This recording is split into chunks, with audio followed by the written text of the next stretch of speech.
Une autre page sur les droits de l'homme, cohésion sociale inclusive pour l'amélioration de la qualité de vie des personnes en situation de handicap. C'est le combat que mène la présidente de l'ONG Disability Inclusive Development Programs depuis des années. Le mercredi dernier, elle a initié une conférence en partenariat avec les parties prenantes pour interpeller autorités et populations en vue de favoriser la participation des personnes en situation de handicap à la vie de la nation. On en sait plus dans cet élément signé Doumbia Ayouba et commenté par Anja Semian.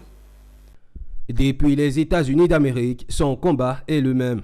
Voir les personnes en situation de handicap participer activement à la vie et au bien-être socio-économique de leur nation. Pour ce faire, à travers son ONG Disability Inclusive Development Programs and Services, Janet K. Le Guide initie plusieurs actions, parmi lesquelles cette conférence sur le thème « Cohésion sociale inclusive pour l'amélioration de la qualité de vie des personnes en situation de handicap ». L'objectif est de conjuguer les efforts des autorités et populations afin de promouvoir la participation inclusive des personnes en situation de handicap dans la société sur la base de l'égalité avec les autres. Ce que nous sommes en train de faire aujourd'hui, c'est un peu calqué sur ce qui s'est passé aux États-Unis, où les personnes handicapées ont été épaulées, supportées par leurs familles, leurs amis, la presse, toute la société, pour qu'elles puissent vivre aujourd'hui une vie pleine.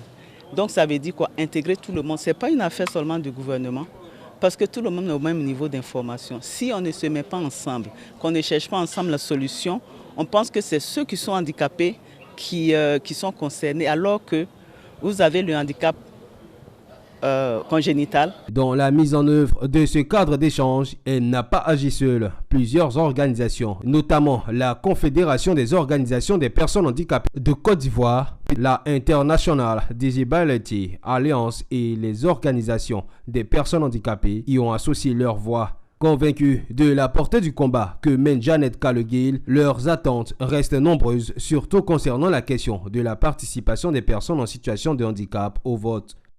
J'ai été très heureux de voir qu'au niveau de la commission électorale indépendante, des dispositions pratiques et des recommandations ont été faites.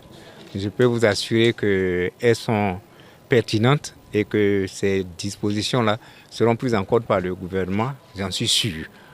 Pour la simple raison que le vote en Côte d'Ivoire doit être quelque chose d'inclusif. Chez nous en Afrique et en Côte d'Ivoire en particulier, il n'y a pas de famille qui ne connaissent pas quelqu'un qui vit avec un handicap.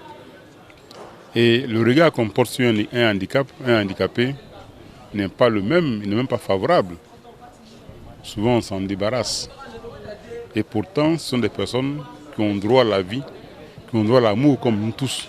Selon l'OMS, l'Organisation mondiale de la santé, le monde compte aujourd'hui plus d'1 milliard de personnes handicapées, soit 15% de la population mondiale. Pour améliorer leurs conditions de vie, la présidente de l'ONG Disability ne compte pas dormir sur ses lauriers.